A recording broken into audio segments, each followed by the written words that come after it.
Welcome to the Strength Coach Experience podcast. I'm your host, Joe Lego, and here we go.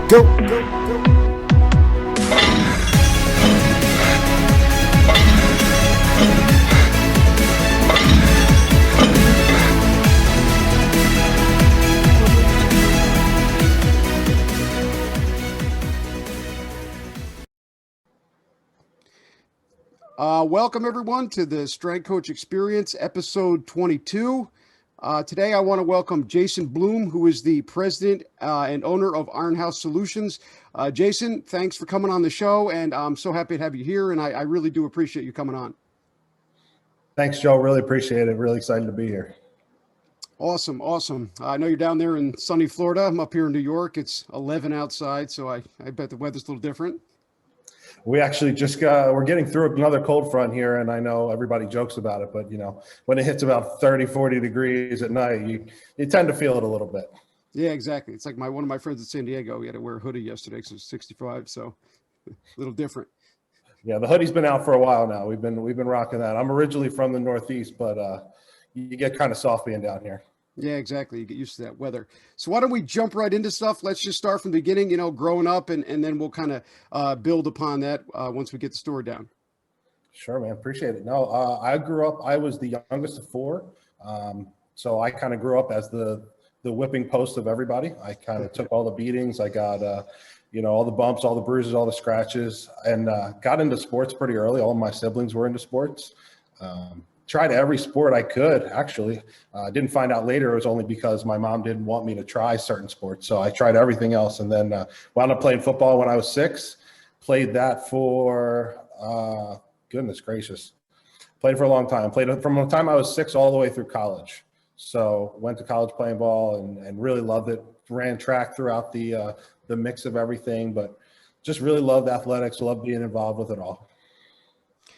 So when you were, growing up with, you said you had youngest of 4, were you always involved in kind of weightlifting, strength conditioning at all, or was that something that kind of came after just with football?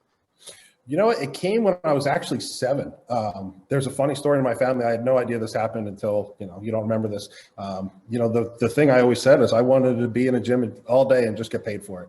Like at 7 years old, it was fun. We had one of those multi-gym Bowflex type of things in our house.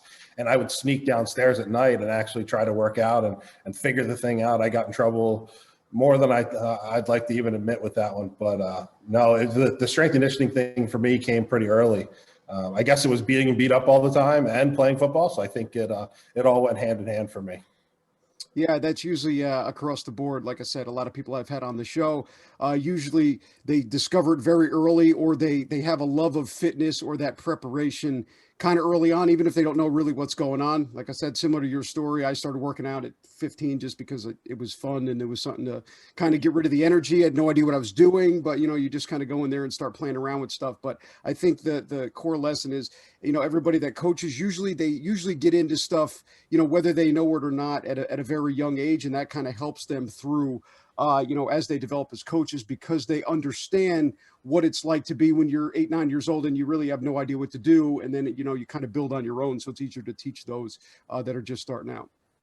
No, absolutely. I think you have to have that base level of experience. You can't just come into the industry and just pick up a weight for the first time. You have to have a love for it. You have to have a love to be in the gym, get the experience of it, and understand what it's all about. I think, there's so many times you walk into a high school and everybody's benching or curling. I mean, if they're allowed to in this day and age, but, for me, it was like any chance I could get into the gym and get into the weight room and things like that. I think that was a big trigger for me. The only downside to that at that point in time, being I'm a little bit older, there wasn't really a profession for strength conditioning at that time. It was kind of just starting out to be a noticeable thing. So even when I went to college, it was like my degree was in health and exercise, health and physical education, non-teaching.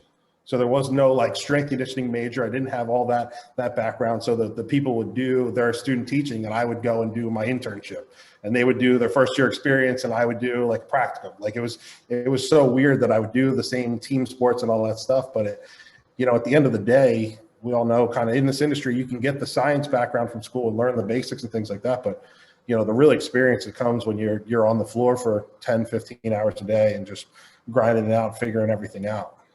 Absolutely. I've talked to a few people about this over the last couple of months, and I think that's perfect. You need a base for everybody out there listening.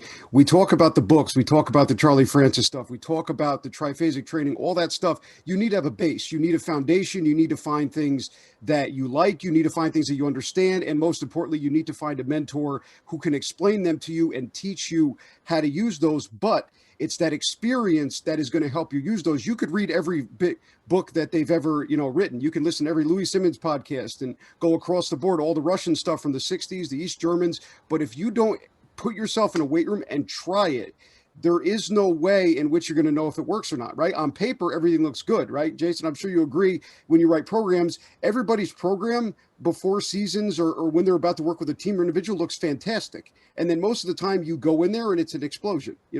Nothing usually works the way it is. Time does this, something happens, different things. So until you get that experience, there's really no way to see if it works. And I hate how, everybody's like, well, I took this webinar, I read this book, I took this cert. And I'm like, well, does it work? And they're like, well, in theory. I'm like, no, you have to train, you have to train a team. So the point of this is you need to have the foundation, right? Not necessarily, going to school is fantastic, but if you don't have that access, read books, get involved in things, but make sure you understand them too. Don't read things because somebody told you to, because if you don't understand how they work, how the biomechanics work, you're going to have some issues. But also, test it out. I do it personally on myself. Everything I've ever read, I go to the gym, and if it doesn't work with me, I'm like, well, we're not going to teach this. So, make sure that you get that foundation and education in. 100%. Yeah. I mean, I got every certification I felt like I needed to in the book. So I got my bachelor's, I got my master's, I got my CSCS. At one point I had my CrossFit level 1. I was diving so headfirst into certifications. I mean, if I had a t-shirt for everything, I'd look like a NASCAR. It was just, but the bottom line was I could take all that information, but until you actually get into the space and you start using it and you start really developing your own philosophy, your own methodology, like what works with your coaching style, what's going to work with your population. I mean, I've trained kids from ages 6 years old. I've done a lot of professional athletes, like all that stuff in between. Everybody's, even though the science is sound, the training models and the intensity levels and modifications, that's where you learn that type of stuff. Like being able to implement that science in a stressful environment where there's so many different modalities that you have to think about. Of course. No, I think that's a good point, and something that, I think has to be talked about more. The trick is not whether or not you know what's going to work. The trick is dealing with, right, what do they do when they leave the gym, right? I mean, I'm not trying to call anybody out, but when baseball players, my background, leave the gym, most of them go to bars, and in college on a Friday night, they go out. I hate to say that, but, they don't sit at home and watch videos of themselves swinging, so these are the things that you have to learn to deal with.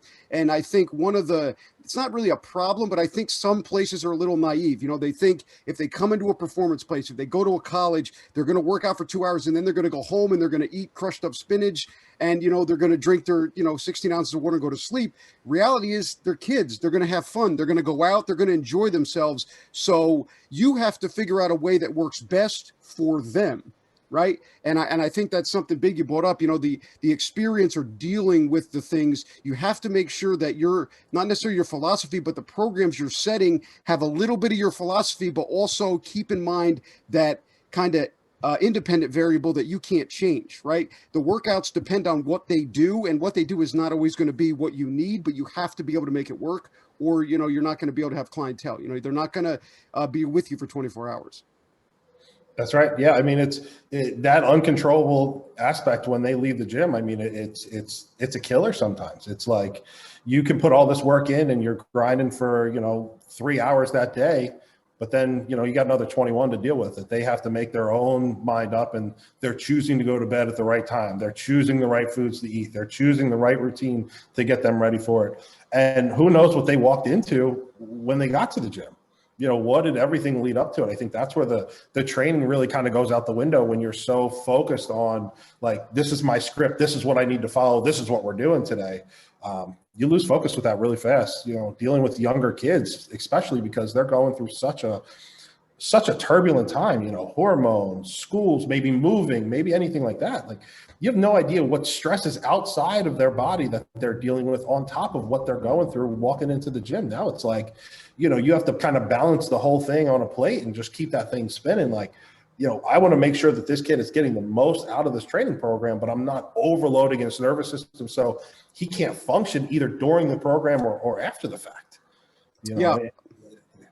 I wrote a blog post recently about workout environment, and how the biggest thing that separates you, I think, this is just my opinion, as a coach is your way to increase and decrease the workout environment, right? When the kids walk in, it doesn't matter what equipment you have. It's all about you. And I'm not saying you have to scream at their face and, throw things, but when they walk in, if you or your staff or what they see, you're the one that has to increase energy. It's your job. If a kid walks in and he's low energy, you have to get him to a place where he's able to take the energy from the rest of the field, if you will, right? So you're the one who's going to light the match that lights that fire, and then the trick is to kind of get them to feed off of each other, and that is your job, right? And a lot of people think it's the yelling and the screaming and the music. Now, not that I don't agree with that sometimes, but that's not what it's about. But that's the thing, the energy, right? If you have kids that come, just like Jason said, with, you don't know what's going on. I mean, I've seen kids break down and cry 10 minutes after getting to the gym, right? They're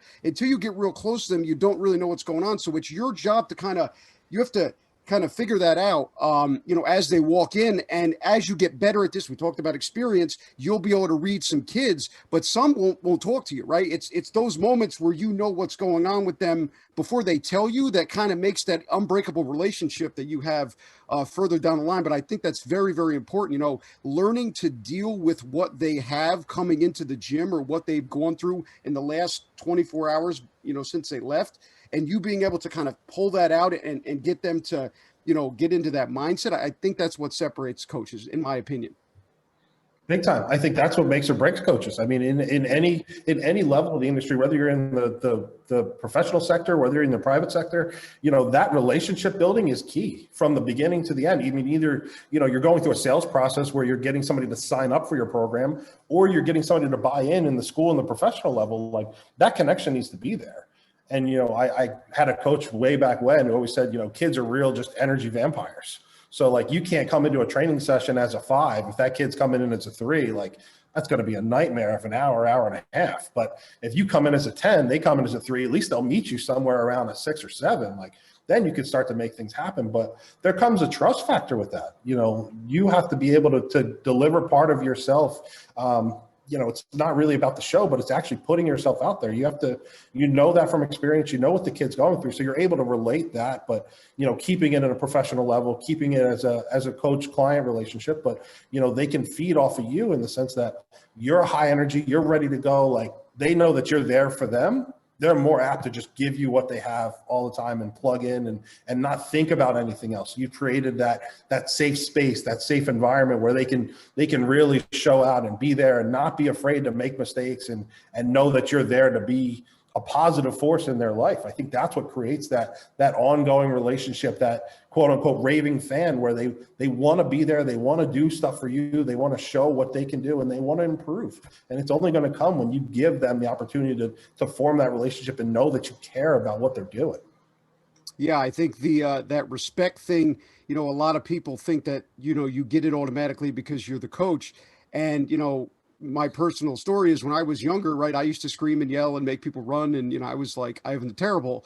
But as I got older, right, more mature, you learn that you have to earn their respect. And if you earn that respect, just like you said, they'll run through walls for you, right? But they'll know it's a safe space, right? And you become, especially in certain situations, professional, things like that, where they're away from their families, you're like their uncle, right? They don't want to talk to the trainer because they're afraid something's going to happen there. They're not going to talk to the head coach, right? He's like Voldemort in professional sports. They go nowhere near him because, he could find out that they hurt. So you're going to deal with a lot of stuff. And I think that's the biggest thing, that respect and that ability to kind of have them let their walls down. If you can do that, you can coach anybody and you can get them to change. And honestly, it doesn't really matter what your program is. Now, you need the sciences, you need those things. But if you get a kid's trust and he trusts 100% in you, he's going to change no matter what, right? You could have the best program in the world, but if he doesn't trust you and he's not all in, it doesn't matter. But if you have a program that's, good, right? But the kid trusts you and do everything you say, you're going to get those results. And I think respect is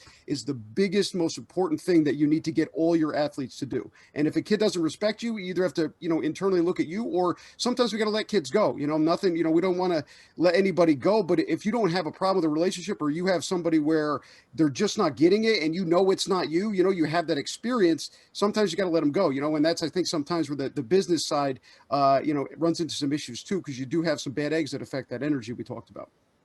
Oh, 100%. I mean, I've definitely been there in the sense where it's like, this kid just has to leave the program. Like he's bringing the class down. He's bringing the program down. It's just the energy's not there. The effort's not there. The belief's not there. And it bleeds through everybody. And it could tarnish a whole program, whether it's, a small group or it's a team setting, like whatever it is, that one person really, really makes the biggest impact on everybody. And it's, I think at that point, that's where the relationship building really has to kick in overdrive and find out, what's going on there. Because that could be, carrying over from school. It could be carrying over from anything, or it could be, a lot of times it comes from a lot of insecurity out of the kids. We expect, especially, some of my relationships are with professional athletes, things like that. Like, you have no idea what they're dealing with, or what they dealt with the day before, or what they dealt with the team. They're, up on the trading block. They're ready to lose their job. They just drafted a new kid. Like, whatever it is, like, there's something right there just simmering underneath the surface that's just ready to come out. And if that comes out and you don't have a good handle on the relationship between it, like, that could ruin the whole thing. And that filters all the way down to the younger generation. Yeah, I think that's a great point. You have to be able to deal with those problems, and that's where that respect comes, right? And if you're at a place where you're just demanding respect out of kids and you don't know them, if you don't know your athletes, that's where you're gonna have bad eggs. I mean, I've been in situations where, thankfully, captains are taking care of the things that happen. Kids that do things wrong, and I'm extremely thankful for this. And when I coach, and they've come up to me and apologized when things are disruptive, right?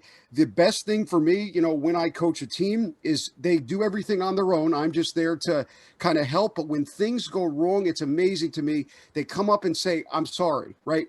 We did this. Can I talk to you privately and apologize? I want to apologize to the team. I don't have to yell. I don't have to call them out, right? It's almost a look at a certain point. If your kids respect you and they like you, right? All it takes is a look, some silence, a certain, brush the shoulder, walk away, and the kids identify right away that they've done something wrong to kind of disrupt your machine. And I think that's very important. Right. And they do it not even on purpose. And then they realize it's an accident. They realize how much it's affected. And once you build that trust factor between the two of you, I mean, that's, it's almost that unwritten language that you communicate. It's nonverbal, but they get it. And I think that's great when you've built a place where the kids are not only performing at that level, but they have that level of respect, that level of dedication, that level of integrity within those sessions. I think those are the biggest things. I think that's where you get those rock stars, those kids that come out of the woodwork that may not have even talked to the person next to them when they first showed up, but now they seem to find themselves at the front of the line. They seem to find themselves taking a leadership role. And I think that growth is just beautiful. I think that's incredible when you see that self-confidence and that integrity, because some kids do develop that naturally, and it comes from their surroundings and their upbringings. But being in a team setting makes everything so much different. You start to see people really kind of finding their order of everything, but then you can also see the growth when that bubble is built where they all trust each other. Then then you see like all those ships really rising together when somebody starts to take the lead, but they're doing out of like a pure heart. Then everybody wants to be involved, and they're not just leading to be bossy. They're leading to say, like, we can all do this. We can all make this happen. I think that integrity level of those training programs is something that a lot of people miss. It's really, you get the initial, I want to be faster, I want to be stronger type of thing. But deep down inside, like, those are the things that really make the difference in these kids and these athletes. That deeper level of emotion, that deeper level of connection, and that growth pattern, I think is something that we can't leave to somebody else. We can, as coaches, we have a right and a almost an obligation to feed that and to grow these kids up the right way we possibly can. Yeah, obligation is a big word, and I completely agree.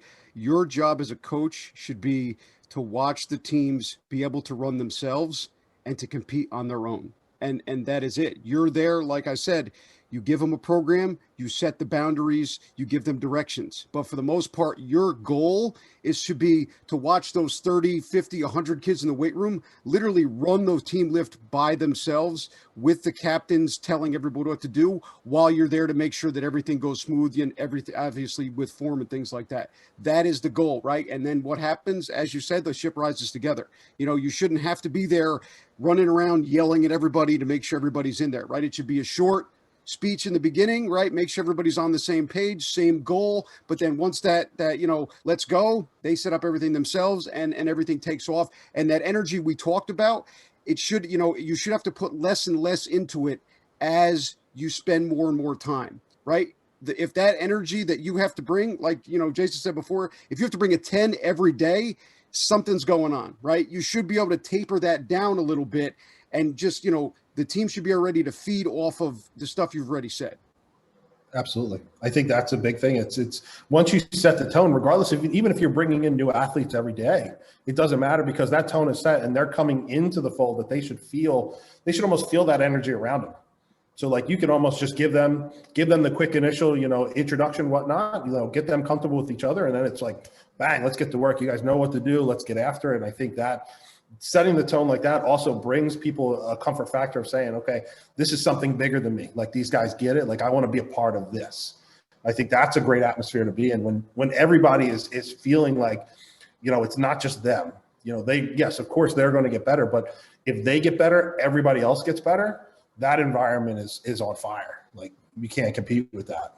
Exactly. Now, create an environment, I think you said it best, where everybody gets better. So to rewind just a little, I want to get into, how did you get involved in strength and conditioning, right? You said you played football. Let's go to that point where you kind of knew, you wanted to coach, and then kind of we'll go a little bit off of that too. Sure. It became kind of apparent to me that strength conditioning was going to be the way I wanted to go in college, basically getting my bachelor's. I was playing football and I was working in the athletic weight room. I was in the gym all day. I was, succeeding in my 7-year-old dream. I was like, oh, I'm in the gym all day and I'm getting paid for it. This is great.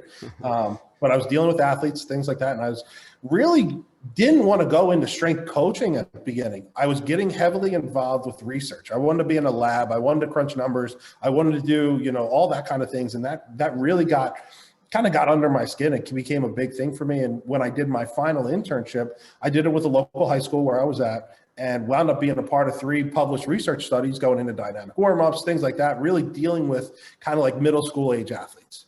And research was huge for me. I was like, oh, I'm getting published. This is cool. And then you realize that there's no money, and then you can't really make a living after the fact. So I wanted to find a happy medium of both worlds. And then through the grapevine, I started talking to people, and strength coaching became a real thing. And I was like, you know what, I want to do this. Like, I want to be a part of this. I wanted to work with athletes. Since it wasn't really a big gig around the country, it was like, what's the next best thing? So I got into personal training. I did that for, I think it was about 6 months before a strength coach job actually opened up by me. So I became a personal trainer. I was working with the people that, 80 years old, just wanted to sit on a bike and talk to you for an hour. So needless to say, it definitely developed an itch to get active again and get things rolling.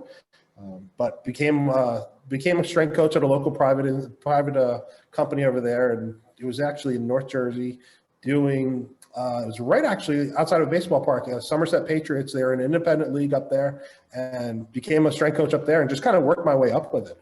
Strength coach there, then opened my own facility because I was driving, at the time, about 50 minutes each way. So I was like, you know what, I can do something like this close to me. So I opened my own little studio, was just training athletes, some of the local kids that were around me. And then it was, at that point I was hooked. Like, there was no way I was turning back. I'll train, regular population people forever just to keep my lights on and do that. But, train an athlete was the way for me. So did that, and then actually got recruited to go and run a couple facilities for a nationwide sports performance company that focused on youth athletes. So opened up a facility for them, ran that for a couple of years. It was great. We were working with 7 years old all the way up to college, and it was kind of a big thing for me. I loved kind of being in that realm, just surrounded by athletes all day long. Got linked up with a couple professional athletes there, and that kind of triggered a little bit more. Moved to a different facility where I was rebranding it and almost restarting it from the beginning. So I had to take that from generating like Oh God, I think when I came in, it was like $2,000 a month. By the time I was leaving out of there, it was over 30.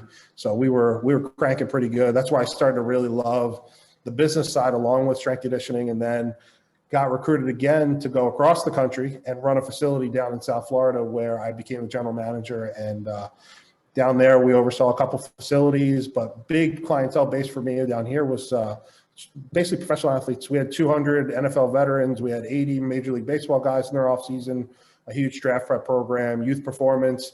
And from there, like, I was kind of in my element. I was like, I was able to train. I was running the business. It was, would like to say it's like chaos from morning to night, a little bit of controlled chaos.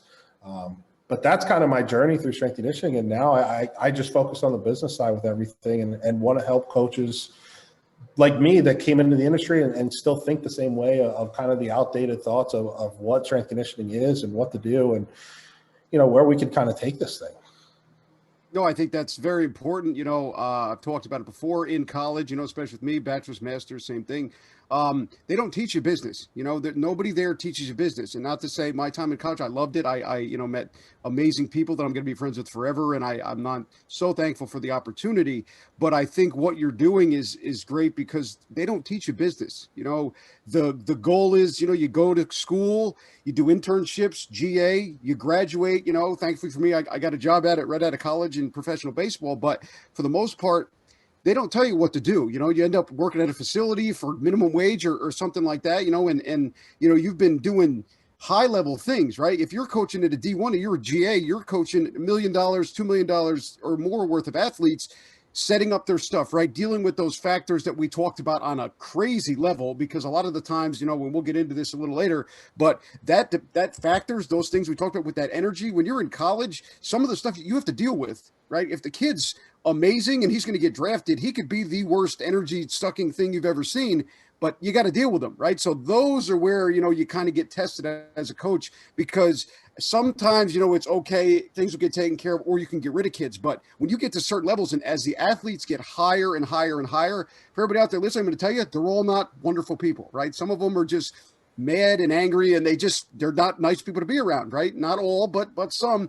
And that is, I think, where you really get tested to do those things. But I think, that and the business side are things that kind of hit you right in the face when you first get out of there. And those are things that people need to be educated on. Yeah, that's the scary part of it. I mean, we get out of this, and I never went into the professional sector with anything. I've always been in the private sector. And I think it was, for me, understanding that the business side of it was part of who I needed to be was just foreign to me. I remember getting into the field and they're like, all right, we gotta do sales. And I went, I don't want to call people. I don't want to do this. Like, why am I calling people? Like, I remember not knowing what I was doing, getting hung up on. I mean, it was the worst experience ever. And I was like, I don't want anybody to do this. So I saw that all the way through my career. And even to this day, just working with different facilities around the country, I'm like, you're still bringing in the same thing, because we need great coaches in this industry, which is, bar none. The problem is that we don't deliver the ability to train them on the opposite side of it. So we're bringing in great coaches. And what I found is, really, we come in, we're a great coach. We're doing it to help people. We're growing. The business grows because we're good at it. And then what do we need to do? I need to bring in another great coach. So another great coach comes in, business is growing. Problem is, nobody's in charge of the business. Like, we're just great coaches doing what we do best, and we're successful in spite of not knowing anything about it. So, I think that's where I really took a turn mentally, where I was like, I want to figure out how to not only develop a coach to be able to coach anybody, I wanted them to be able to develop from a coach to a professional. So regardless of what they do, whether they stay with a company, whether they go out on their own, what they have the understanding of what it takes to actually be in the business, and not just be a great coach. Because this day and age, with so much information and social media and free content everywhere, you have to separate yourself with having a knowledge base across the board. You're not going to bring in a business person to run a sports performance center. They just don't understand the language. They don't understand what we go through. But again, you don't want to put just a coach in front of people either, because they're a coach. They're not a manager. They don't know how to manage the business side. They don't understand the numbers and those types of things. So being able to develop people in that aspect has been a huge shift for me. And it's been one of the greatest shifts I've ever made through this process. Yeah, the business part is so important, and realizing it now. something that I should have got into, but you're learning. But I think it's a great conversation to have, because the business part is so hard, and as a coach, you're a good coach. Like you said, we don't belong in sales. I mean, I was in sales, I worked at different gyms and things. It's just never for me, because it's always been, I want to give what's best for the person. And not to say doing business isn't like that, but sometimes you have to kind of say, well, what's best for the business, right? Oh, it's good, right? We want to take care of people, we want to help people, but how is this going to help my business? And I think that hurts a lot of stuff. Or sometimes, that ego we always talk about gets in the way a little bit. And you're like, well, I have the best, I know my system works. Everybody loves my system. I have X amount of thousand followers on Instagram. But then when that business part comes along, nobody cares. Right. And I think that is one of the things, if we take a back seat and we look at social media, it's what should teach you is that it doesn't matter following or results, right? It matters how you get them to see your page, right? How you get them into the funnels, what you say when you get there, right? How you act in different things, right? I think a person who can be stern in their business decisions, but understanding in their kind of preparation and their coaching is kind of a foolproof plan. But like I said, I think it's fantastic with the business stuff because, nobody teaches it. You got to kind of learn it on your own and you figure it out with numbers. And I remember the first time people asked me how much I charge, and I was just trying to add up random things in my head and stuff like that. You need to have baselines. You need to be confident in things, and I think confidence is a big thing, but that's the first thing. Somebody asks you a price, say it with conviction. It doesn't matter if they don't have it, you don't think they have it, right? You have to learn these things. But I think it's great, bringing up that business part. You have to learn the business. And also, as a side note, you put up too, you can't just bring in a random person because they just look at numbers and product. And coaching and training is it's not a product. It's not you're selling something, you're selling a certain amount of quantities for, this amount of price, and this is our profit at the end, right? There's a whole other thing that goes into it. Yeah, definitely. I think that's the biggest thing. I think the mind shift for everybody has to be that when you're going into sales, you're going into business, it's not like you're taking people's money. Like you're not just stealing people's money. And I think that's the biggest mind shift that people need to take. It's like you're exchanging value for money. Like you're exchanging things. So you're not just taking their money and they're not getting anything. Like what you are is you're delivering the value of your knowledge, your time, your experience, your energy, your accountability. Like all that stuff is worth money because you put money into developing it. You put money into developing yourself. You put your money in your education. You put your money in your certifications. And what you need to do is you need to equate that out to actually giving back to people. Because at the end of the day, what you're selling, quote unquote selling, like you're selling help. You're selling an ability for this person to potentially grow up and move further in athletics. I mean, we have to look at what the actual statistics are nowadays, and they're a little bit low for my stats because I did the numbers a couple of years ago. Like we're looking at kids dropping out of sports by 75% by high school. Like these kids are just falling out of sports and we don't know why. It could be bad coaching. It could be bad experience. It could be anything, but we're losing 75% of our kids by the time they even hit high school. Like what if we can take a kid into our program and we're quote unquote selling a program that's developing confidence, it's developing the ability for them to feel better about themselves that may keep them in sports longer, may get them through high school. So what if they don't go and play college ball? Doesn't matter. The fact that they're going to stay active in that sport and develop that accountability and integrity through high school is amazing because you're looking at a future generation of coaches. Like you are coaching the future generation of coaching, and how you're showing up to them is how they may show up in the future. So that next level of kids that come through under them, like they're taking what you've already passed down. I think that's the biggest shift that you have to have with the business. If you have to lie or make something up or just guess at things when you're selling your business, like you're doing it wrong. Like everything in the business should be about integrity. It should be about honesty. There should be an open communication and a relationship built that really at money is just an exchange that people will thank you for actually taking their money because you're giving them that trust factor and that belief and setting up that future. It's not about anything else than that. Like you can have, like you said, you can have the bells and whistles. Let me tell you, if you're selling sports performance in the private sector, everybody has a rack. Everybody has a barbell. Everybody has this, that, and the other thing. Like 99% of the people all have the same features you do. The difference is going to be who are you? Like who are you relating to these people? And I think once you figure out who you are and what message you want to put across, then you can start to be really big in business because then you understand that you're there to help people. And at the end of the day, what's a better feeling than you get to help hundreds of thousands of kids across the board, and parents feel comfortable and their kids doing better in school, feeling better at sports, feeling better in their home, and just self-confidence going through the roof. If you can't sell that, I think you found the wrong industry to begin with. Yeah, I couldn't agree more. I say it all the time. Young coaches that ask me, how do I know when I know what I'm doing?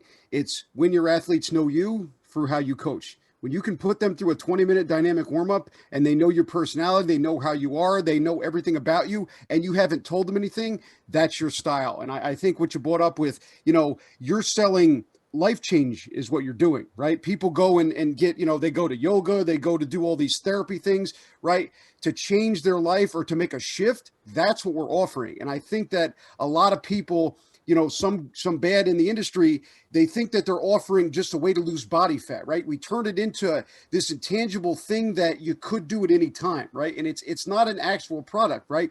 We're selling ourselves, we're selling our knowledge, our experience, that energy we talked about, right? And I think the thing with the kids is fantastic. Kids are dropping out, and why, right? It's because I think that we talked about it, social media, which I think is great and terrible.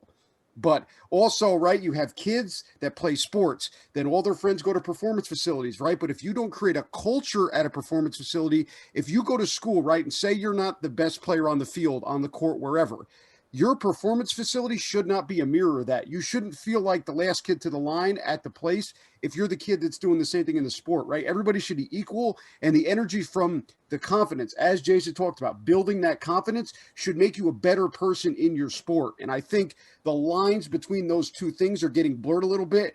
And if you're not the best player on the team, that leaks over into your performance place. And I think the performance place is supposed to be the escape. It's the place where you can learn and work on who you're becoming, right? Because either you're going to make it in college or hopefully you're going to become a coach. So that's what we're trying to establish. And I think that line is blurred a little bit. And now you have kids that are not confident playing their sport. And then you go to a place or a performance facility, and because the person running it isn't comfortable with themselves personally, right? Now you have insecurities at the facility, and we see this dropout that you've been talking about.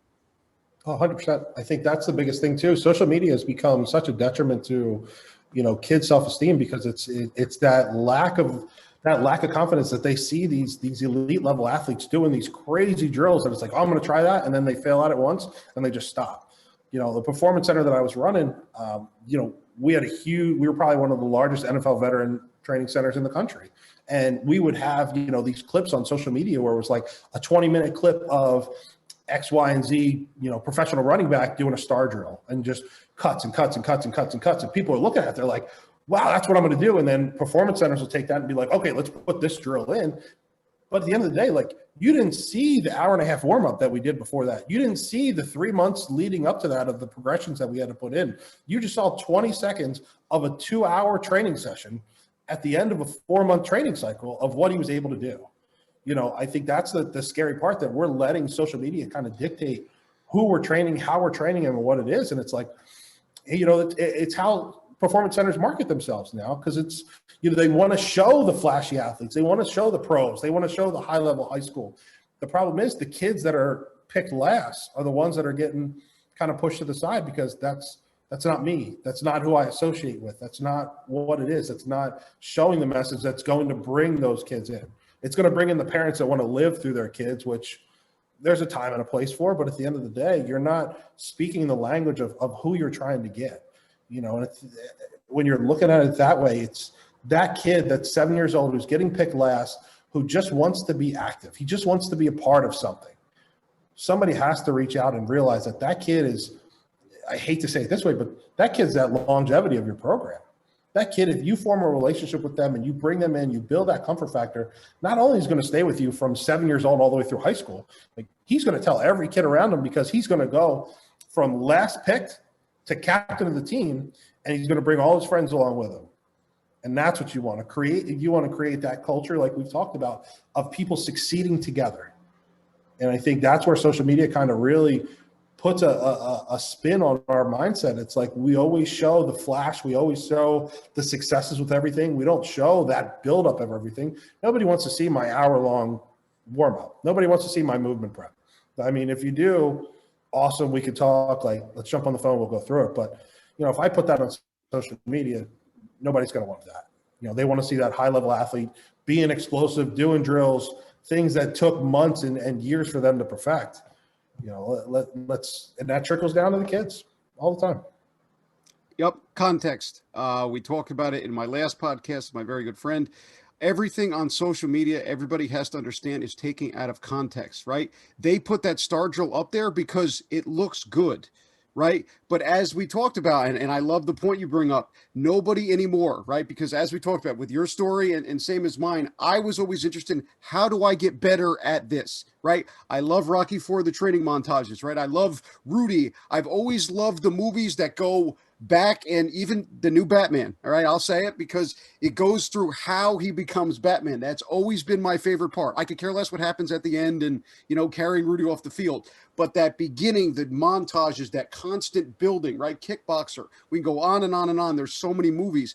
But I think that is the most important thing. And I think that is one of the things that kind of separates the generations, right? And anymore with social media, I say it all the time with the young kids at the gym. You have a facade that meets another facade, and they're going to have, I can't imagine the conversations they're going to have, but I think that's important.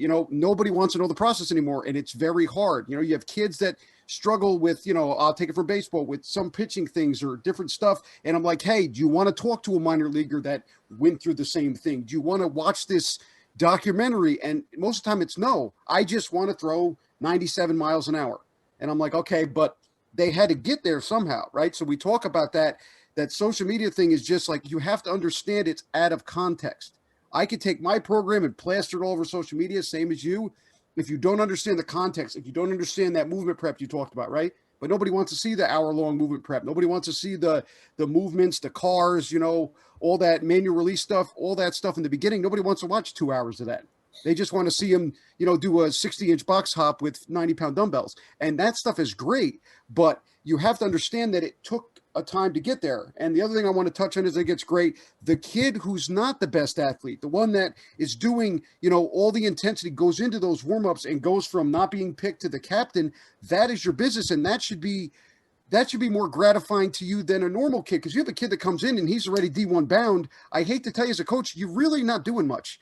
You're just keeping them as who they are, right? Especially get up to professional settings. I mean, I've had this conversation on here and the jury's still out, but if you're training a professional athlete who's at the highest level, NFL, NBA, are you really making them better, or are you just kind of keeping them as who they are and being able to be efficient, right? And I think that's what happens. And a lot of people, well, I've trained this person, I've trained all these people, name dropping like crazy, but reality, I don't really think we're helping, right? Genetics is the king of everything, right? It doesn't matter what exercise you have, what drills. If you don't have genetics, not happening, right? If you're 5'5", you're not going to go to the NBA unless you run foul line to foul line at some ridiculous speed.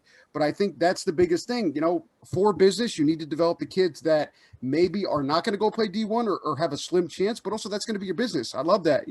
Those are the kids that are going to buy in 100%. They're going to put everything they have. They're going to come up kind of from the bottom, and they're going to go get all their friends, right? And that's the kids you want, because they're lifelong clients. When they leave, they're not just going to, thanks for everything, and they're gone. You're going to be having lunch with them when they're 30. Right. 100%. I mean, the facility I worked at, we trained Tyreek Hill when he came in. Am I going to make Tyreek Hill faster? No, that's not what happens. What happens is he comes in, we want to make sure that his body's built the right way. We want to make sure that he's healthy. We want to make sure that he's fixed. So at the end of the day, we're not trying to make him faster. We're trying to heal him. We're trying to get him out of a train wreck season. Let's face it, the NFL is a train wreck of a season. Oh, yeah. Away from the, all the restrictions we have now. But in a normal season, these guys put their body to the ringer. So our job at the end of the day is to say, let's get him in, let's get him fixed, let's go through medical, let's go through PT, chiro, all that good stuff, and then let's work on his movement patterns. Let's make sure that he's functioning the right way. My job at the end of the day is to maximize what he can do. I'm not taking any credit to make him faster. There's no way I would ever do that. And any coach that does that, you're wrong. You're just wrong. So, that's the difference with dealing with professional athletes, and I think that's a misconception with a lot of the kids that come into this industry. It's like, well, I want to work with pros. Pros are great. Have a bunch of them, talk to a bunch of them, awesome. Some of them, like you said, great people. Some of them on the edge. But at the end of the day, when those guys' seasons and those guys' careers are done, that's it. Unless you have a huge connection with them and you link on some sort of level, it doesn't happen. But when you deal with younger kids and you deal with learning that foundation and learning that base and how to relate to these athletes, the beautiful story I ever had, I trained a kid from the time he was in junior high all the way to the time he graduated high school. Great connection, great kid. He went off to college, and I wound up getting a thank you letter from him in the mail 4 years after he even stopped training. Like, I had no communication with him, a couple check-ins maybe in the first year or so when he got to college, but then thank you letters after the fact. Like, things like that is what makes your career. Like, that's what shows you, like, that's what's worth it. That's what makes the difference. When your heart is in the right place and you make that connection, it's incredible. It goes such a long way in this industry. Yep, I couldn't agree more. You know, the most gratifying thing for me as a coach is watching them on the field where you're powerless. You're just watching them on the field, and you have better access than the people in the stands because you're a part of it. But I think that's the greatest thing. And same thing for you. You know, I have a story. A kid I coached in college, awesome kid, and he made his big league debut, and he called me. And he said, look, I just want to, let you know I made it, and you've been so instrumental. And we don't, we talk here and there, we're very, very close, but not a lot, but still, just hearing him say thank you, and I was his strength coach in 2012, 13, and I was like, oh man, like, I'm so happy, you have no idea, but those things, right? And I'm no credit for anything he's done, right? He was just one of those kids, awesome work ethic, great athleticism, right? Could fix any pattern at the drop of a hat if you told him not to, and just everything going on. But those are those gratifying times, and I can't emphasize that enough. If that doesn't make you, tear up, a little emotional when you get those things, and that's not what you do this for, then I think you need to do something else, because that is what we work for, right? Seeing the kids perform on the field or getting those calls, right? And not that we just do it for the calls, but just stuff like that. You haven't seen kids 4 or 5 years, and hey, just want to let you know the stuff that you taught me X amount of years ago, I still use today. I remember, took this, I still use some of the stuff. I think it's gratifying, when you look at it back and, you were just a person who played regular sports, just trying to do something you love. And now all of a sudden you're changing people, changing people's lives. And I think that first one is always the most shocking. You think you're just putting them through programs, or you're just helping them with certain things. And all of a sudden one day, hey, 4 or 5 years later, hey, look, you've done so much for me. It's incredible. And I think those are the most gratifying moments. Oh, 100%. I'm actually I'm dealing with a kid right now who I trained when he was in high school. He's now out of college. He had a job, he left it, and he's actually going in to be a strength coach now. Like, he's starting his own business. He's opening up, doing fitness, things like that. He's like, this is what I want to do. He's like, this has kind of been an aching calling since way back in the day. He's like, but now it's like this, I want to do this. So that kind of thing, like, am I going to take impact for that? Probably not. But if there was anything that I did that might have given him a positive experience that helped him through his life, like, that's great. I hope that's the one. And if you're in this to get all the accolades and to name drop left and right and to do that kind of stuff, like, if you want to be the person that always needs to be at the forefront, you're in for a bumpy road. Real bumpy road. Yep, quite a bumpy road. So we've been touching on a little bit. Why don't we just go into a little bit of what Iron House Solutions does, and kind of, the philosophy and the things that you guys do? Sure. Iron House Solutions kind of came out of the place where I was in the last facility and I was running all the business structures and things like that. And it kind of got built out of the sense that I didn't want to work 16 hours a day, 17 hours a day anymore. I really just wanted to be on the business side because I was dealing with people that were all having the same issues. We would have mentorships, and I would, kind of do the business talk, the quote unquote business talk with everything. And we would go over systems and structures. And I was seeing the same mistakes over and over and over again. So, I wanted a little bit more free time. I wanted to break off. So I broke off and started Iron House. And Iron House is really, the fundamentals of it is taking people that want to be sports performance coaches or sports performance owners and just helping them develop the ideas of the structures, the systems that it takes place in their business. I'm not a flashy Facebook ad type of guy. If you want that, I can put you in touch with a great guy. I'm not a graphics guy. You want graphics? I'll put you in touch with a great guy.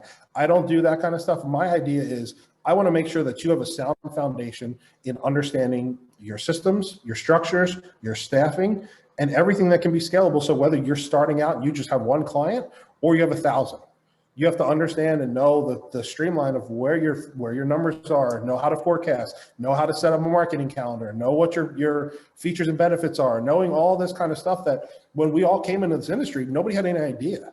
Nobody knew what a sales process was. Like, it wasn't a real thing. You called somebody, they said no, you hung up the phone and you moved on. Now understanding how to nurture clients and how to reach out to clients and how to be active in your community, setting those foundations for people so that they can be successful in their business and not have to go through the struggles that we went through just learning this industry, because there's a better way. And it's not about, I own my own facility for this long, so I can tell you what to do. It's not about, this is my system, here it is.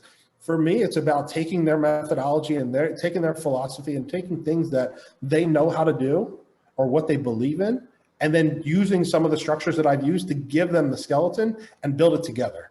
So at the end, I mean, you can never take the coach out of somebody. So for me, if I just hand you a cookie cutter program and say, here you go, good luck with it, people aren't going to do it. So one of two things could happen. They can either take it, I've used it, it's worked, and they can take it and look at it and go, okay, I'll do it for a couple of days, and then it doesn't fit their mentality and it doesn't fit what they want to do. They're just going to throw it aside. Then it's like, well, it's too hard to do. It's too hard to implement. But if I can take a structure that I've used, I can take the philosophy from the business owner or the coach, and we can melt the two together so that I know that it functions within their brain, then it's going to be implemented. So it's just like working with an athlete. I'm going to walk hand in hand with you. I'm not going to carry you up a mountain. I'll walk with you up the mountain and say, hey, this is what we're going. We're going to stop here for this reason. And then we build it. So that's kind of where I've taken my background of coaching and taking my love of the business side and said, I don't care if you buy a program that's going to generate you 162 leads in the next month. Like, awesome. There's definitely a place for that. The problem is I hear people invest in something like that, but then 2 months down the road, their 162 clients are now 19 because their business couldn't handle it. The system wasn't in place to actually fulfill all of that. So that's where I want to kind of bring value to everything. I want to make sure that the systems are in place, the structures are in place, and you're understanding what it is so that as a coach, like everything else, we build this, we educate so that you don't need me in the future. You don't need constantly buying my programs or constantly updating this. Like, I'll walk with you, I'll talk with you, and I'll guide you, and we'll build this thing together. And then you can excel on your own. And then all I want to hear is how you're kicking it and you're really growing through this thing. Yeah, I think that's something that the industry desperately needs because, just getting into it now with I'll ask you about virtual in a little bit, but, trying to get everything going on virtual, because I used to have an in-person business and things like that. And now we're going down this thing. Luckily, have the time, to go through all this stuff. But I think one of the biggest things is, again, we can talk about social media. Everybody comes on. Oh, do you want to grow your this? Do you want to scale this? Let's monetize this. And I think one of the things with that is the first step always is, oh, reach out to 2,000 people and sell them your pitch. And I'm always like, yeah, but what do I need? As you talked about, what do I need when they reach out to me?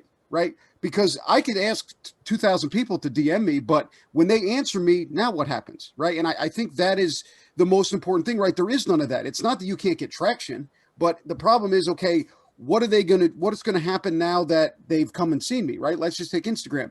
If I put out an ad, they click on my Instagram. Well, what does my Instagram look like, right? Is there a click funnel for me to go to, right? Do I have a program? Do I have things, built up? And that's always the thing. And I don't think there is enough courses to help with those things. I don't think there's enough people that are like, okay, let's start from the ground floor. Do you have exercise videos? Do you have a product? Do you have a website?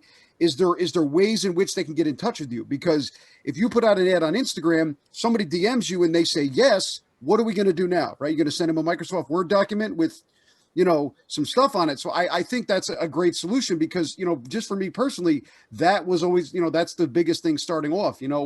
What do you do when you don't have the platform?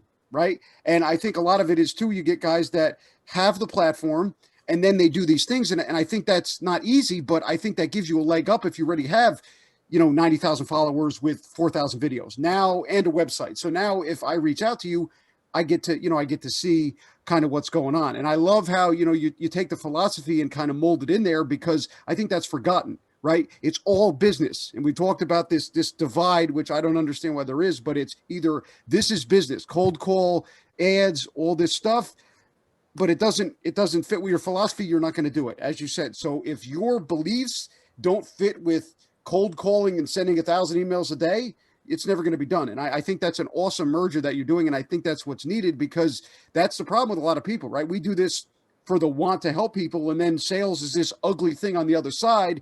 But also everybody that pitches sales, it doesn't make me feel better that you're going to monetize my business tenfold, right? What am I going to have to do? What am I going to have to say in order to do this? And if it doesn't kind of go with my philosophy and my inner values and the reason why I got the coaching, it's never going to work.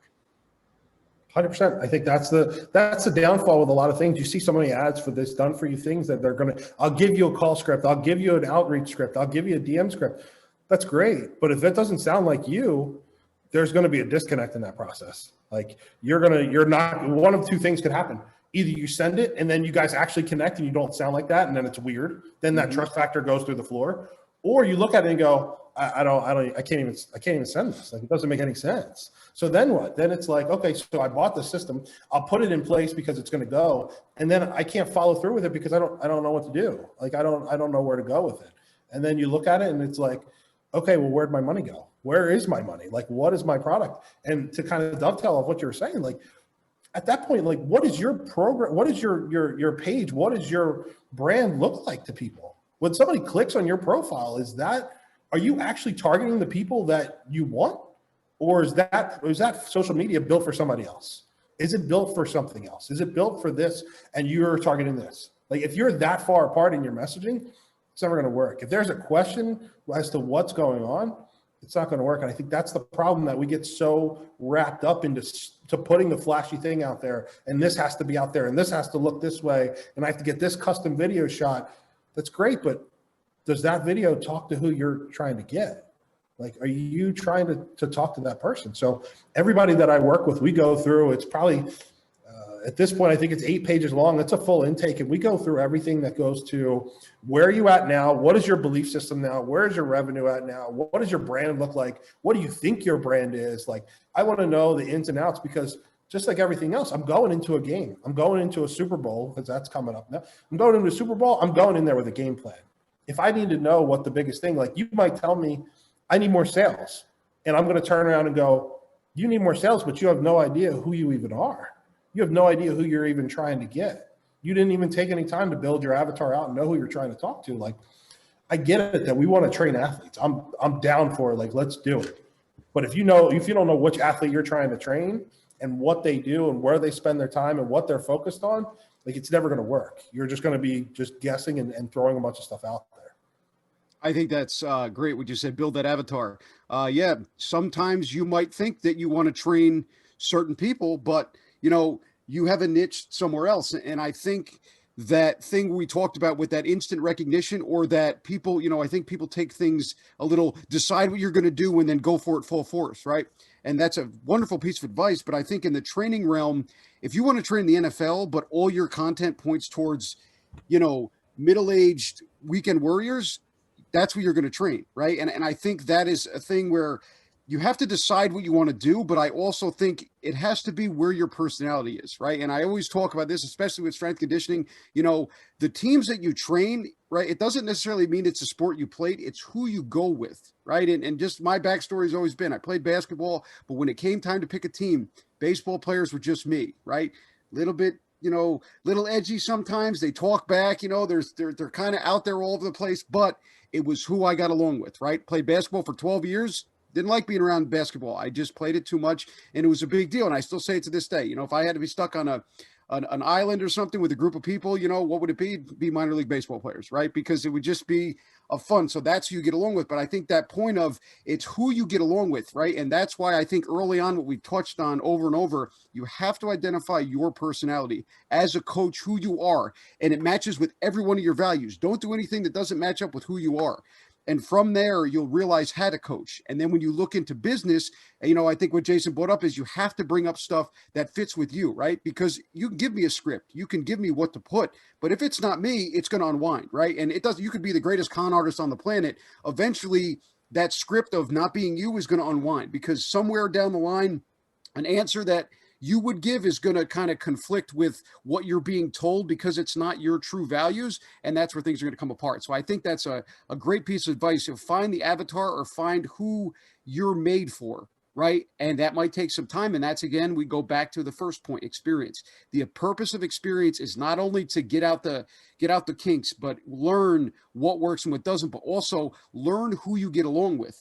Right? If you go into a football gym and you want to trade football and you're mortified by what's going on, or it's just too much going on for you, then you don't do it. I mean, I talked to my friend with the Indians. We talked about how certain positions in his career made him uncomfortable. It wasn't him. He wasn't a rah-rah person. And now he oversees things. And that's kind of his niche. And luckily he was able to find that. But I think a lot of people, if you're an introverted person, and I've said this on the show before, maybe being a strength coach to a football team with loud music is not for you. You know what? I'm not saying people can't change, but if you don't like to talk to people, coaching is not a thing, right? I mean, I'm sure, Jason, people, so do I. They know all the book stuff upside down and backwards. They could recite chapter 18 of whatever, but you put them in front of people and it's nothing, right? I became a coach because I don't shut up. That's why I have a podcast, right? I could talk all day and all night, and I'm around people. I love being it, and it's just I draw energy for everybody. So I became a coach. So bottom line with this, find that avatar, find out who you are, find out who likes who you are, and then train that. Now, if you have bad habits, obviously you have to change those things, but I think it's very, very important. Everything that you do, from the training down to the business and the clients, you have to make sure it goes along with your values, because you start flipping around those values or doing things you don't like, you're going to have that sour taste in your mouth. And I think that's going to cause some issues down the line, because everything kind of follows, I think. Definitely. I think it comes down to honesty and integrity within yourself. Like, you have to be honest with yourself. I think if you think that, you're this big and bad trainer with everything, I've actually had that experience where I had an intern come out in the field. I had 25 NFL guys in 3 different groups just broken up, and they walked out in the turf for the first time actually in the facility, knew all the science base, knew it, like one of the best knowledgeable interns I've ever had, walked out there and saw the chaos and cried. Like, oop, I was like, this might not be meant for you. So let's go to over here. But that's it. You have to be honest with what you want to do, and you have to be honest with who you are, because that's going to come through everything. You can only put on a show for so long until you get exposed. Like, you're going to get around a client that you think that you wanted to train, and they're going to do something and you're not able to deal with it. And that just exposes everything. And at the end of the day, that exposes the industry, it exposes you, it exposes your integrity. And, they know that you're just in it for whatever. And I think that's something that we need to weed out, and we need to get people that are in this to really want to be professionals. They want to grow, and they want to be around people and help people. Of course. And I think that word exposed, I think 2 types of coaches out there, right? There's people that are going around kind of not acting like themselves, and they're uncomfortable, and they're kind of waiting for the inevitable of getting exposed. And then there's the group that want to be exposed, right? Because most of the time, going through my career, if there was a time we had to warm up 150 guys, I was first hand up, right? Let's go, let's get this over with, and let's see what happens, right? Not let's wait till the end, let's go for it, right? If I fall flat on my face, I fall flat on my face. But I think that's, there's 2 sides, where there's either somebody walk around who's somebody they're not, and to get exposed, they come apart, like you said. Not that kid meant to be exposed, but if you don't have that coaching experience, a lot of things change, and you really learn how you are. I think the first time you walk out on a field and 50 people stare you dead in the face, and you're the one that's going to tell them what to do next. They're dead quiet, their eyes are locked on you, and every word that comes out of your mouth is what they're going to do. And I think it's that point you realize whether you want to do this or whether you're not going to. And I think not that you can't do these things, but those are important. You have to be confident, because especially, as we talked about, as you move up the ladder, they're ruthless. They smell blood. You get into college, professional, they will tear you in half if they know that you're a pushover or you're not, there's things that don't like you. So you have to learn thick skin with compassion. It's kind of a double-edged sword, but those are the things where you have to understand that these kids, you're the one that tells them what to do. And they're all type A personalities most of the time. So make sure you're in a place where you can deal with that. Because like I said, it make it come apart. I mean, there's been times that I remember the first time they all stare at you, like, oh my God, like if I mess this up, something bad can happen. So I think that's very, very important. Make sure that you either put yourself in places where you can get exposed with little, that's why we, again, touching on the experience, because you'll be in places where you have a person who's behind you, who's the owner. And if something happens, they say, okay, it's okay, right? We can fix this. You don't want to be exposed when you're in charge of 150 athletes, right? Because that can ruin your career, right? And I'm not saying people can't do things again. I'm not saying anybody can do anything they put their mind to, but make sure if you have issues or things that if you don't fix them, they're going to make you a better coach. Try to get those things out of the way before you get involved in coaching, or where it happens on a large scale. right? Just a short story. I was afraid to go get my diploma when I graduated kindergarten in the 6th grade, right? Now I can talk in front of a bunch of people and warm up people. The reason that is because, I took the time as a volunteer to get exposed, right? Lose the words, mumble through your stuff, have a baseball team kind of, and you're over here like, and you don't know what's going on. And then somebody would come out of the woodwork, my head strength coach, and help me, right? But then when I got into the higher ranks where it matters, now we're okay, right? So the moral of the story and the moral of the point is just make sure that, if you have things to work on and you identify those, pick places to work on those and find people that will help you and understand also, so that you don't end up, hurting your career. Because one time you get exposed, if you're on an NFL field at the Super Bowl and you come apart during warmups, we're in trouble, right? Our whole career is kind of messed up. If ESPN's got a camera on you, you can't come apart. You got to put that switch on and put the pedal down. Definitely. And I think that comes back to also when you're bringing in staff, or you're a higher level strength coach, or you're an owner, like not setting your staff up to fail. Like, I know we want to put these kids to the fire. We want to see how much they want to grind and they want to work and they want to this. And I mean, there's a better way. Like, yes, some of us were thrown to the fire because there was no other way. But nowadays it's like, we can be there. We can help. We can give them support. We can give them the systems. We can help them actually learn how to deal with these circumstances. Like this person that was walking out that started the ball, like there was other coaches on the field that were ready to help and ready to be there. They had their mindset a certain way, and you can tell if somebody doesn't have their mindset locked in and they're not honest with themselves when they walk into an environment that it's not going to work, like it's not going to work. But if they feel that they can actually, they're honest with themselves, they're going to give it. And you always say, I'm going to fail forward.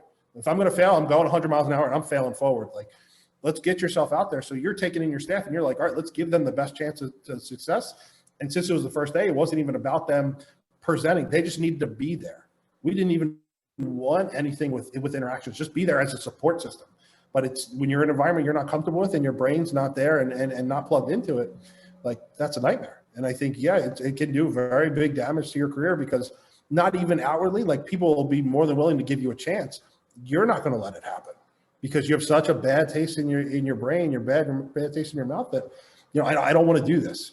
I mean, growing up myself, I didn't speak out loud until I was, 10. I would talk in class. I would do this. I would do that. And I couldn't even order my own food at a restaurant. Fast forward 10, 20, 25 years later, and I'm out there. I gave a presentation to the U.S. Track and Field Coaches Association. I was like, this is great. Like, who would have thought I would have been here? Who would have thought that we would be doing something like this, where it's about communicating all day long, and it's about, helping people and growing and being able to speak to what things are.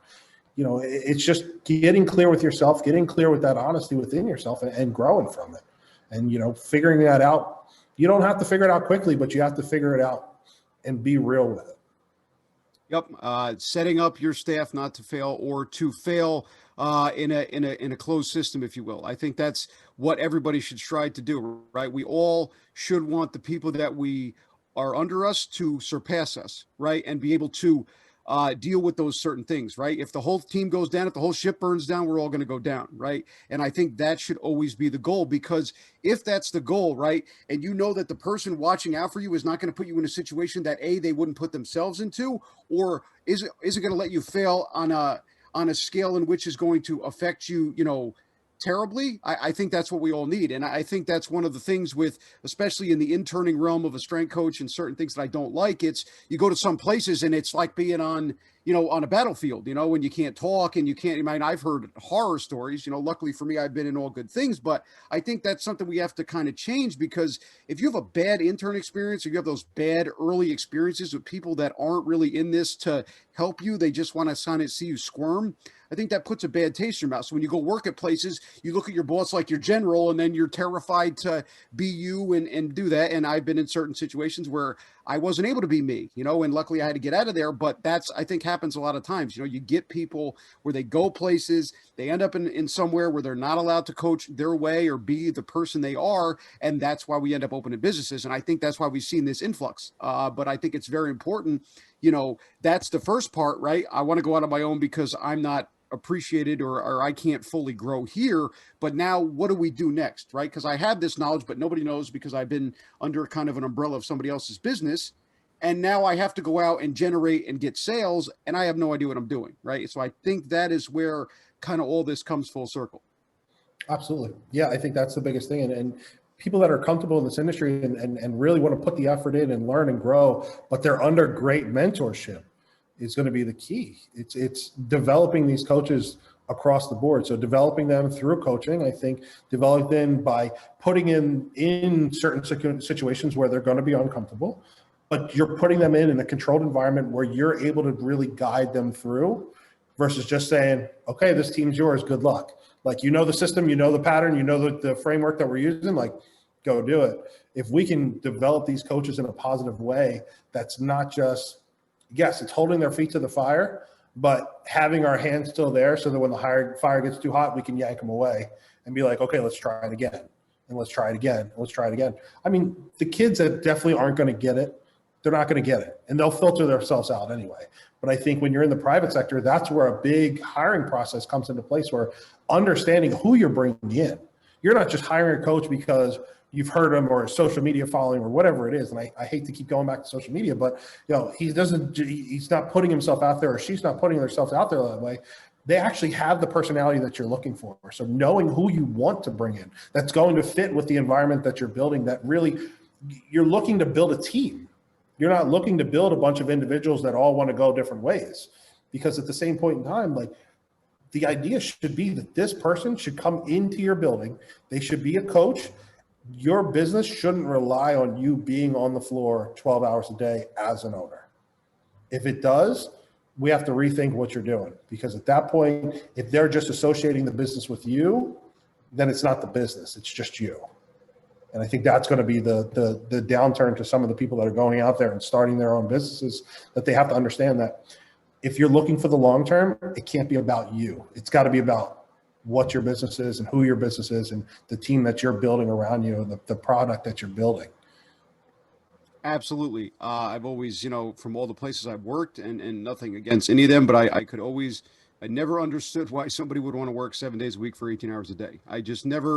I was like, this is what I have to do, to kind of get my name over the door. I don't want to do this. Right. And there's that word that gets thrown around, grinding and sleeping in the office. And that's great if you want to be Steve Jobs and Elon Musk and, Jeff Bezos. But I think for our industry, you're putting out a lot of energy. We talked about the energy before, and you could probably attest to this as much as I. When you have a really good training session, 1, 2, 3 people in a row, you're exhausted, right? And I've always said, especially with training certain people, I only have about 3, 4 sessions back to back in me before I have to go take a break, right? Because all your energy is gone, right? So if you're working 18, 19 hours a day, 7 days a week, sleep in your office, you're not going to be the best for your athletes, right? And that energy number we talked about, right? If you're in at a 10, but if we're doing that constantly, right? We come at a 9, 8, right? The only people that are going to be affected is your athletes, right? And I think that is something that has to be understood. And I understand the grinding, right? It's hard business, right? But you can go home and work on social media stuff, right? You can work on programs. You can work on reading, bettering your skills, right? It's not training 30 athletes, for 12 hours a day, because that's where I think it's going to suffer. And I like that you brought up the social media thing.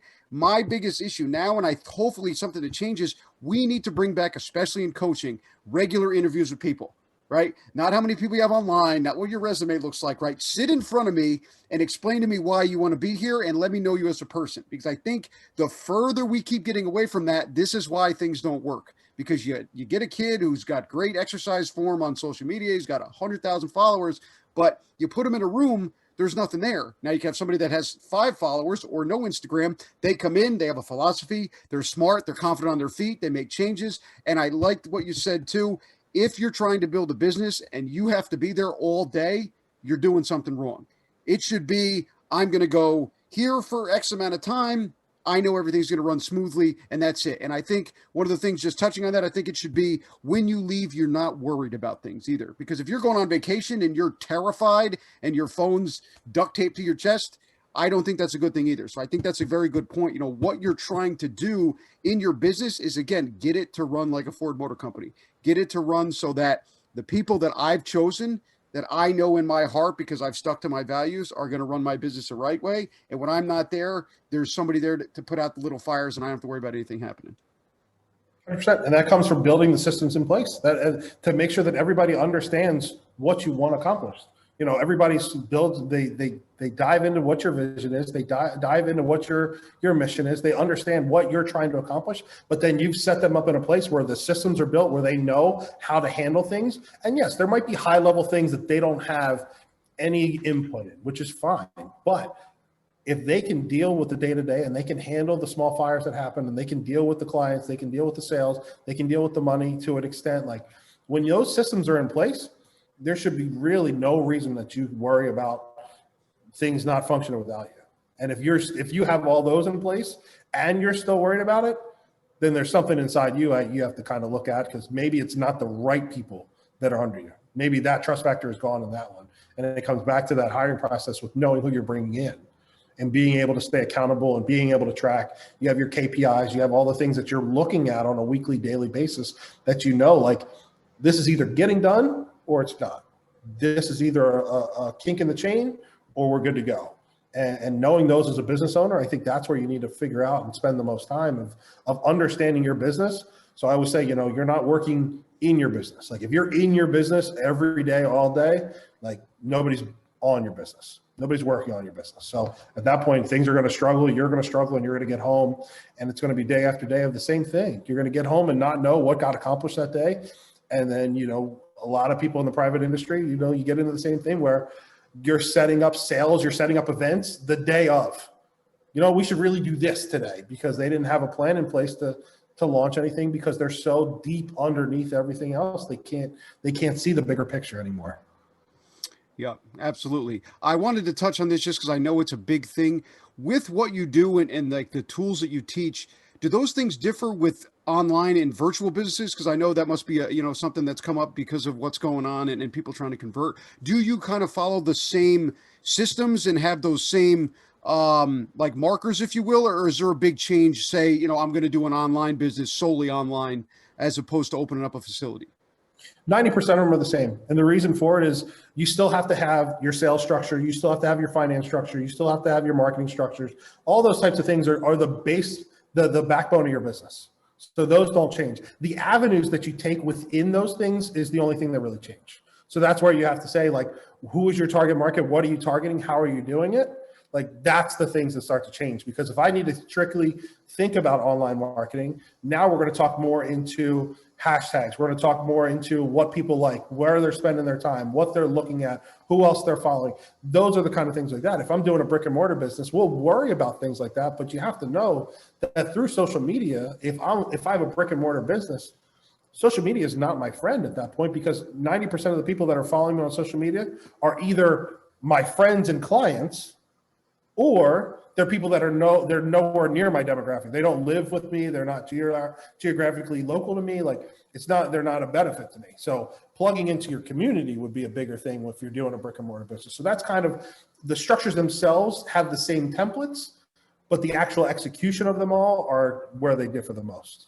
Okay. Awesome, man. Yeah. Thank you for that. I know a lot of listeners, especially myself too, wondering, does it change? Because I know a lot of things in marketing, it's always the same, right? Brick and mortar is the same, but now your product just kind of changes and your demographics a little different. So you just have to identify how to reach those demographics. Correct. Exactly. So I want to do this in two parts. I usually ask what's your advice, but because you've had, experience on both sides, I want to do, what is your advice for somebody that wants to be a strength coach first, starting out early, and then after you're done with that, I will go into more business stuff, because I know that's where you truly specialize. Sure. So anybody that wants to be a strength coach, I mean, the biggest thing that I always say is you have to jump in. A strength coach isn't somebody that you can just kind of dip your toe in the water and try it out and think this is going to be for me. Like, go in and try it. But if you're going to try it, like, give everything that you have to it. Get your foundation of your knowledge base. But when you get in there, like, if somebody tells you, like, this is what we're going to do, like you said before, like, be the front of the line, be the first person to jump in. Like, if I have a team to train, like, hey, can I go with you? Hey, can I watch? Like, be a sponge as to what's being and happening around you, because that's the only way that you're going to get the real experience of what a strength coach is. You're not going to get it from a book. You're not going to get it from a certification. You're not going to get it from that. You're going to get it in actually being in people's shoes and understanding what it's all about. Because once you start to see the faces of the kids and the athletes you're working with, that's when it all starts to click. And then you can take what you've learned and put it into the system of wherever you are. And I think the other thing to think about with that as well, and to put another answer in there, is don't be tied to a system of thinking. If you're coming into a facility that has a structure, like find their structure, learn their structure. If you can help out, don't step on anybody's toes, but bring a knowledge base to say, hey, I've seen this. What do you think of that? Be able to exchange ideas. Like that's kind of what I always think of when you plug into something, like you're fully into it. Be a sponge, learn it all. Don't be afraid to put yourself out there and really be involved with the people that are around you. The business side, on the other hand, I mean, business side is about learning. Like the business side is, it's weird to say, but it's easy to train a client. It's easy to be face-to-face with somebody. Absolutely agree. Absolutely. Yep. It's easy to just be sitting in front of somebody and have a communication with that. But when you understand that that client is going to lead to X amount of business through X amount of years, through this, that, and the other thing, like understanding that what you're doing is beyond that training session. The business is really about the education part of it, learning that, you know, you have to learn psychology, you have to learn about numbers, you have to learn about spreadsheets, you have to learn about finances. And I'm not saying go out and get an MBA to do it. You don't have to do that. But let's face it, there's people out here, you know, that's kind of what drew me to the business side in the first place. Like, I want to do stuff like this because I've been in the industry and I've watched the transactions happen. I've watched good coaches come and go because they don't have good leadership in it to grow to something else. So the business side, I always say, eyes open. I think I've learned more about business from people outside of our industry than I have from people inside. But we've been able to take it because a lot of the sales structures and a lot of marketing things, we can learn that from other industries and bring those in and learn those at what we do. And we can use our language and we can use our methodologies to it and make it our own. But, you know, be able to be there and really dedicate yourself to expanding and learning. Get back in. If you're not reading now, get back into reading, and don't just read strength and conditioning books. Read other things. Read psychology books, read self-help books, read coaching books as far as relating to people. Like, really dive heavy into that stuff.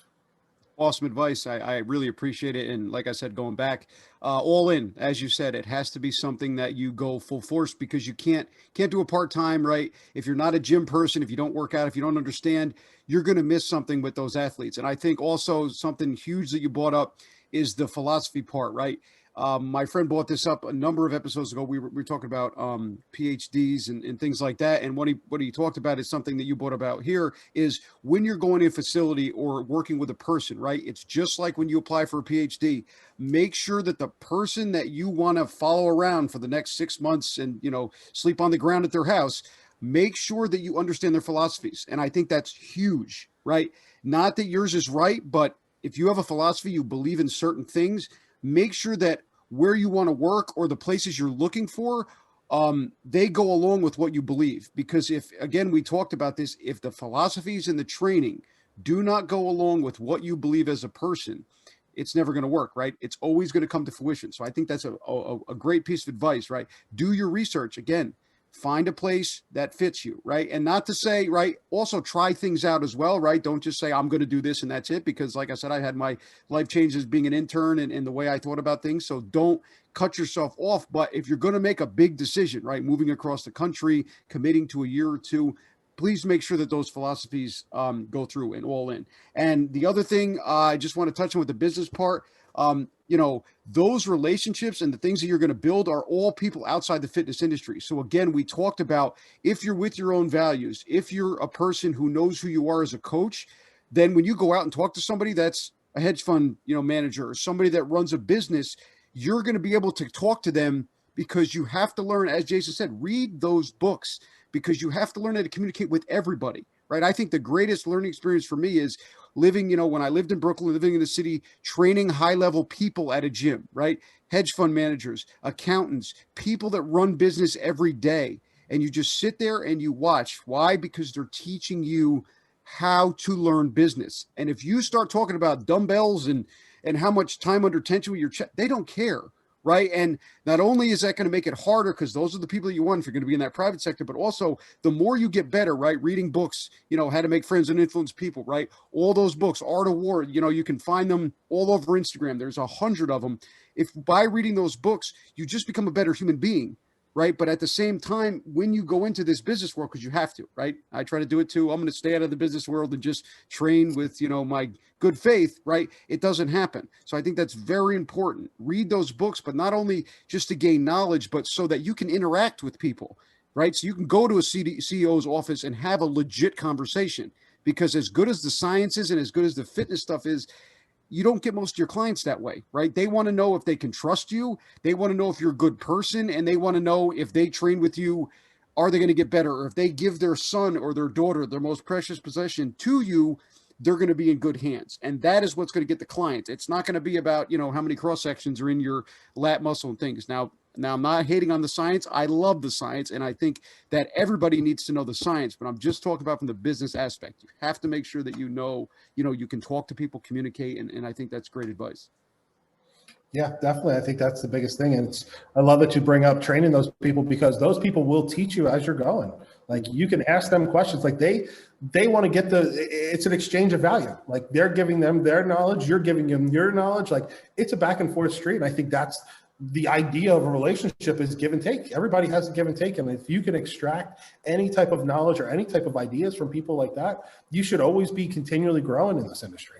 So in any which way that you can, like, pick up books that you didn't even think would relate to what you're doing, and you'd be amazed at how much they actually relate to what you're doing, and how, like you're saying, how you relate to people and what you're presenting yourself as. I think it all goes together. It makes you one rounded professional to make it all work. Of course. And again, we talk about it. If you're the smartest person in the room, even that client relationship, if you're the person leading the charge every session, maybe you want to go, get somewhere else. Because like I said, I'll agree and be short with this. The clients that I have that run businesses and finance and all this stuff, I've learned so much stuff. You just sit there and talk, and that change of energy, right? We've come back to it over and over and over again. You're providing energy that they don't know how to get, but then they're going to give you your business energy, right? So in exchange for you, when they come in after a 12-hour day of working on the floor or wherever, and they're exhausted, they know that you're going to provide that spark. And then in exchange, they're going to teach you how to better your business, right? So that's what we talk about, that energy. And also, when they know you, that's when they're comfortable, right? That's when you really start to learn things, when they can trust you. Because remember, these people, it doesn't matter if they're part of the regular population, you can't hurt them. They need to go to work and run their business every day. And if you do something wrong, it's almost worse than a professional athlete. So I think that's something to always keep in mind, and a great point. So what is something, in your opinion, that you would like to see changed in the industry, right? You have the business side, the coaching. What is, one or two things you'd really like to see kind of pushed on, or something that's going to make a big impact? I think the grind needs to change. I think, let me change that a little bit. I think the grind needs to change in the sense that the mindset of what the grind actually is needs to change. I don't need an intern there 17 hours a day. I don't want an intern there 17 hours a day. I want a fully functioning intern that understands what I'm trying to accomplish, that dives in head first, that gives me a good solid 8 hours, then spends the next 4 or 5 hours at home honing their craft, or coming up with new ideas, or coming up with new things. Like, I think that grind that needs to change. I remember spending the nights at facilities. I remember doing that stuff, and all it got me was tired. Then the rest of my life suffered, because I was putting so much into there. I was burned out from this. I was burned out from that. Like, that grind doesn't get us further. It gets more stuff done, so to speak. But, we don't need to grind as hard if we have the right things in place. I don't need an intern to give me 17 hours when I'm going to just berate them for 17 hours and they're going to retain an hour and a half of it, maybe. Just think about the human brain works. Think about how much information it can actually take in and retain.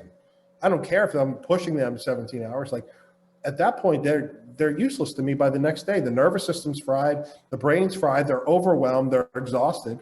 Like, there's got to be a better way for us to get this grind, and it's a better way for us to come into the industry and grow in the industry, and know that if we want to bring coaches in the same way, they don't have to earn their stripes in this industry anymore. The way they earn their stripes is actually putting themselves out there, putting the work in, but not the duration of it.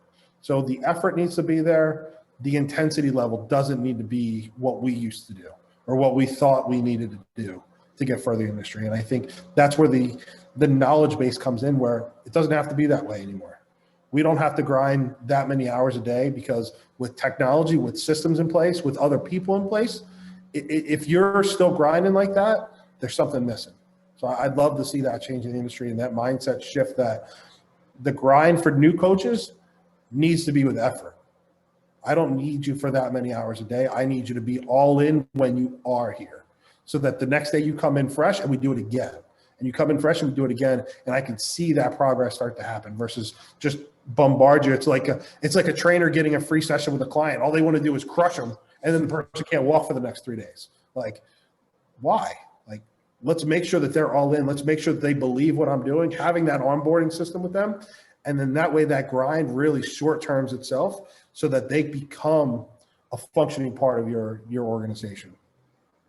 Couldn't agree more with that. You know, the grind, or the word grind, is, I think, one of the most taken out of context words that we use in the industry, because we talked about it before, right? Your job as a strength coach is not only to help the athletes, but we want to carry out the profession, right? And with the emergence of so many things, and now you could be a PT and a strength coach, right? That combination, if everybody out there doesn't understand, that's going to get rid of us at some point, right? You have Alabama, right? Cochran quit strength and conditioning, and now he's a skills guy at Georgia or somewhere, I believe. But what that tells me is, right, that grind, right, that pushing is starting to get to people, right? And I don't understand, you did it, and I did it as well.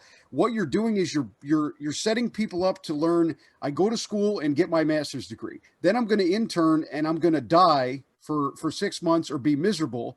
And then when this is all over, I'm not going to get paid money, because we all know that there's not a lot of money, right? And I think that I don't know if it's an ego thing or what happened, but for some reason, somebody thought, let's destroy them. And then, but then you say, well, is this all worth it?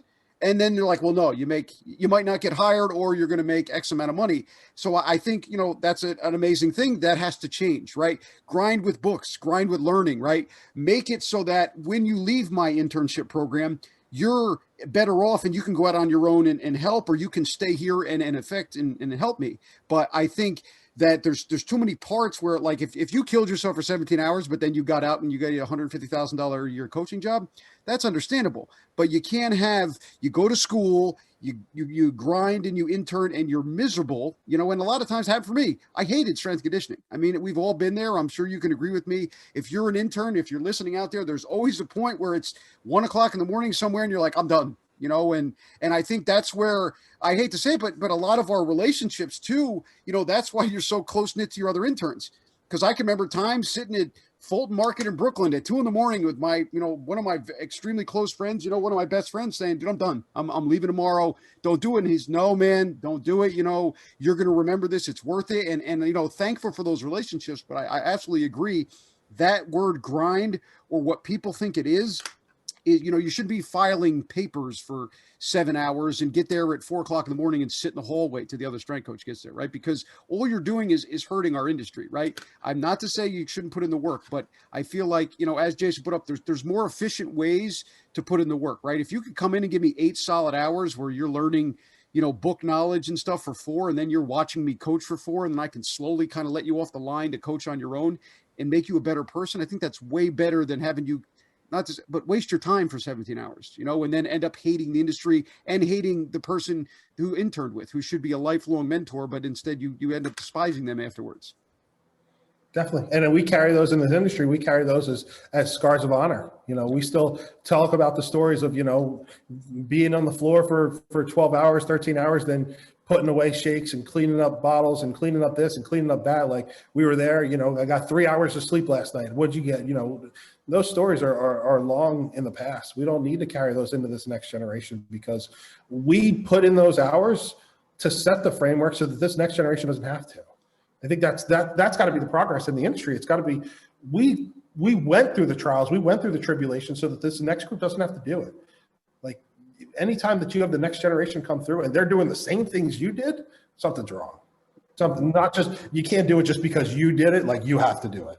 That's, you can't earn that way. It's not how it goes. No, absolutely. And as being a ever-changing scientific field, I think that, it's ridiculous that, you have we're all about science and muscle and recovery, and that's all we preach to our athletes. But then if you're an intern, you sleep 2 hours and you're miserable, right? So I think those are the things that have to change, and I hope they change. We could talk about the money all day too. That's a whole nother thing. But I think with what you're doing with business, I think the moral of the story is if you want to be a strength coach, you can try the sector thing, professionally if you want to do that. But if not, learn the business and learn how to operate on your own. I'd say, because I think that's truly how you'll be successful. I think unless you're, like I said before, unless you're trying to go into professional range and that's your choice. And again, make sure you get that experience. I think the only other option is pretty much learning that business side that we've been talking about and learning how to build for yourself. Well, here's the other beautiful part about it. You don't even have to just learn the business side for you. At that point, you don't even have to open your own business to be proficient in business. Like you have that acumen. If you have that acumen to be part of the business, you can do it for other people, which is perfectly fine. Like there are some people that just aren't meant to open their own facility, which is great. Like completely like that. But at the end of the day, if you want to open your own facility and you don't get that knowledge base, forget it. But if you're working for somebody and you still want to develop a business base, which I encourage highly, that every coach should have an understanding of the business side. They should have an understanding of sales structures and finance and things like that. Because now you're adding value not only to yourself, but you're adding value to the company. Like you are somebody, if a business owner is running a business and they're involved with it for 10 hours a day and you show the acumen to do that, you can start to earn more money by taking on more responsibility. And that's a big change of what we can do in this industry now, that it's not just I coach and coach and coach. And I believe I was talking to another friend of mine in the industry. I think the burnout rate of coaches in the industry now is like 16 months. Like if you don't learn the business side and you just want to coach, like 16 months and you're finding a new career, like it doesn't make any sense to me. So I can grow as a human being. I can relate to people better and I can stay in my industry that I love longer. Like, yeah, I'm 18 years deep. Yes, I would love to do that. That's where I want to be. Yeah, no, I think that's awesome. Making business as half of our profession, right? As opposed to how it's been, where business is not even a word that people say and nobody talks about it. And like I said, I think we've addressed that over the time. But yeah, exactly. Adding business, making business a priority in the field, and not just and just to bring up your point too. I think that it fails in certain places because we talked about it professionally in college. You don't learn business. There is no business. And I think that might be one of the revenues where it comes from, right? If you're a lifelong college person or a lifelong professional person, when you come out, there's no business because people just show up at your doorstep, and they really have no choice whether or not you're working with them. So I think that's another thing. But I love that thing, make business half of what we learn. Yeah, and I think the downside to a lot of places is that the actual owners of the buildings don't understand their business either, so they can't really relate it. So I think that's the tough part, and that creates that vicious cycle even more. So getting in and understanding that more is going to be key.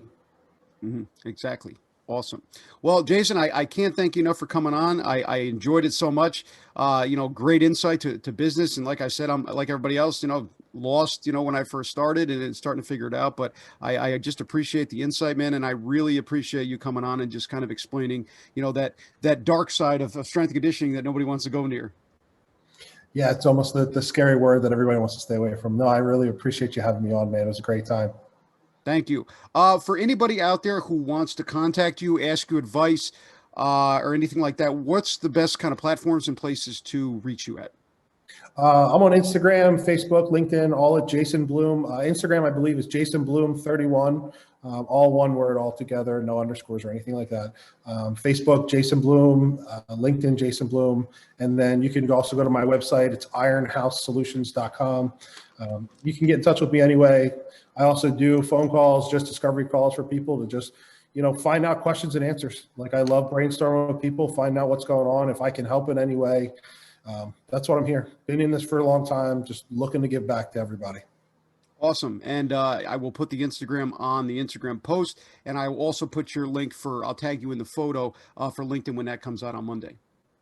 Awesome. Appreciate it. Thank you, man. I really appreciate it. Thank you.